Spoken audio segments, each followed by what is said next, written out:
Kemudian yang berikutnya adalah hutang. Nah, hutang juga sama kayak aset tadi, ada hutang lancar, ada hutang tetap ya.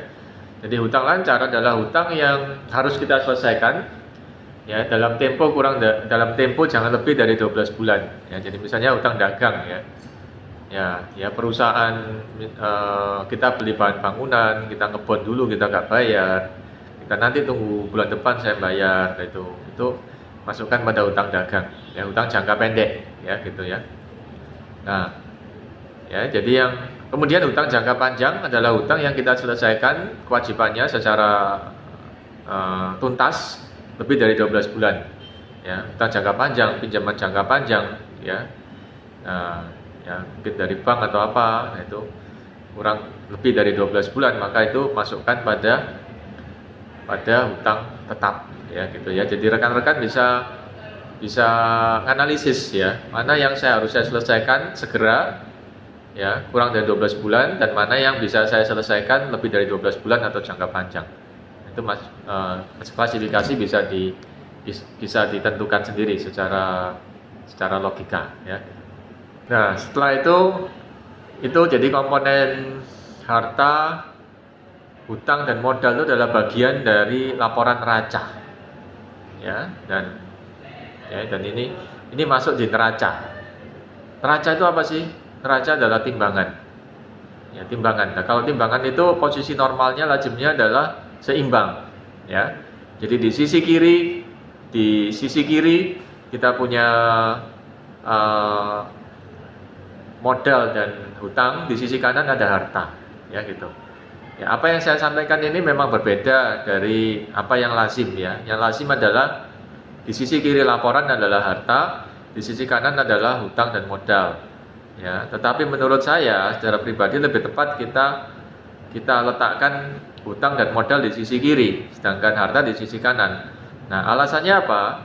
Ya, karena modal dan hutang adalah pertama kali rupiah itu masuk. Jadi jalan di mana rupiah itu pertama kali masuk, dan alasannya yang kedua adalah itu yang harus kita selesaikan dulu. Jadi itu yang pertama kali kita baca, karena kita baca dari kiri ke kanan kan. Nah, sedangkan kalau harta itu adalah konversi atau perubahan bentuk dari modal dan hutang yang kita dapatkan ya, menjadi suatu harta, baik itu harta tetap, baik itu harta lancar tetap, secara fisik ada atau non fisik. Nah, itu yang membuat perusahaan berkembang. Nah, gitu. Nah, setelah itu dipahami, kemudian kita masuk pada laporan yang berikutnya ya. Dan mestinya laporan ini jangan digabung ya, jadi terpisah ya, supaya kita analisisnya jadi lebih akurat ya. Nah, apakah laporan ini yang kedua ini atau laporan laba rugi yang kedua ini nggak bisa digabung dengan laporan yang pertama? Bisa aja. Ya, semuanya bisa aja kita lakukan, kita analisis ya.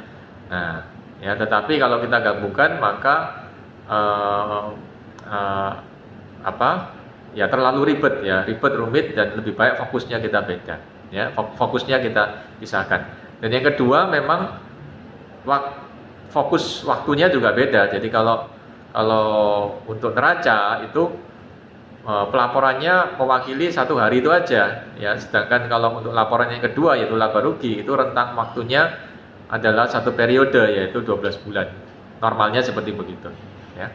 Oke, kita masuk pada laporan yang kedua atau financial tracking reporting yang kedua, yaitu adalah laporan laba rugi. Yang lazim disebut laporan laba rugi. Ada yang menyebut income statement, ada yang menyebut statement of operation ya. Menurut saya pribadi lebih tepat kita ngomong itu statement of operation. Jadi laporan kegiatan operasional perusahaan. Nah, itu saya rasa lebih tepat seperti begitu. Tapi juga itu secara pribadi menurut saya. Ya, kenapa demikian? Karena laporan ini adalah laporan yang menunjukkan kegiatan finansial perusahaan dalam tempo waktu tertentu, yang misalnya 12 bulan. Jadi ini laporan perusahaan saya, apa yang menjadi aktivitas perusahaan saya selama 12 bulan. Misalnya dari 1 Januari sampai 31 Desember tahun 2019 misalnya, seperti begitu. Ya, gitu. Nah, kemudian saya ingin bicara tentang dua istilah di laporan laba rugi atau statement of operation atau income statement di sini, yaitu pendapatan dan biaya. Nah, pendapatan dan biaya. Jadi pendapatan artinya adalah cash inflow ya, dalam tanda kutip ya, cash inflow ya, diharapkan cash inflow ya. Jadi nggak bentuk ya pendapatan masuk, duit masuk, rupiah masuk ya. Nah, seperti yang kita ketahui semuanya diwakili oleh rupiah. Ya, ini saya akan bahas di video saya sebelumnya bahwa semua resources akan diwakili oleh rupiah. Nah, mestinya tidak harus demikian ya, tapi saya bahas di topik yang berbeda mengenai hal ini. Ya. Oke ya, jadi pendapatan kita wakili dengan semuanya dengan rupiah, cash inflow atau pendapatan masuk bisa secara tunai, bisa secara kredit. Ya.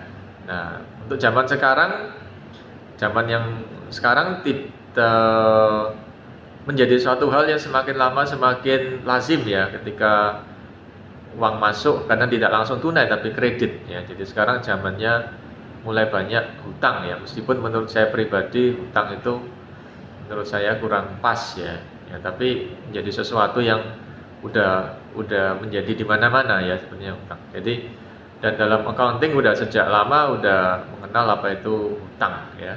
Oke ya, pertama kali uang juga ada. Oke, tapi ini topik yang berbeda ya. Oke ya, jadi pendapatan di sini bisa pendapatan tunai, bisa pendapatan kredit ya dalam laporan laba rugi. Nah, kemudian untuk biaya, nah habis itu ada pendapatan, habis itu ada biaya. Nah, ya dan biaya ini juga kita bisa bahas nantinya pada suatu kesempatan yang lain secara lebih khusus. Jadi pada ringkasnya kita katakan di laporan laba rugi berisi pendapatan dari kegiatan yang kita lakukan. Tergantung perusahaannya. Kalau perusahaan jasa ya di kegiatan jasa, perusahaan dagang ya dari kegiatan dagang, perusahaan manufaktur dari kegiatan manufaktur. Jadi pendapatan utamanya di mana? Jadi pendapatan kemudian dikurangi oleh biaya. Nah, dari situ akan kelihatan apakah mana yang lebih besar, apakah pendapatannya lebih besar atau biayanya justru yang lebih besar, ya gitu. Nah, apabila pendapatannya lebih besar, maka terjadilah namanya profit atau laba, ya, akan meningkatkan modal kita.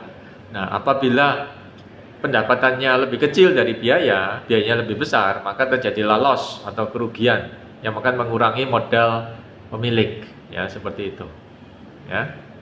Nah, tetapi ya ketika kita sudah tahu apakah profit atau loss dari kegiatan utama, ya bisa jadi perusahaan punya kegiatan sampingan yang bukan kegiatan utama, ya.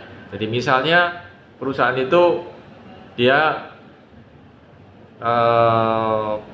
misalnya bank aja ya, bank ya, selain kegiatan utamanya adalah kegiatan jasa perbankan, dia mungkin juga jual merchandise gitu ya, dia jual merchandise gitu. Nah itu bisa jadi kegiatan, jadi pendapatan dan biaya lain-lain, itu bisa juga seperti gitu, ya. Nah, ya jadi misalnya travel agent atau apa, industri atau perhotelan atau apa, dia juga jual merchandise atau barang dagangan, tapi bukan kegiatan utamanya, bukan fungsi pokoknya. Nah, itu bisa jadi pendapatan dan biaya lain-lain ditaruh di bawah, gitu, ya. Oke ya, jadi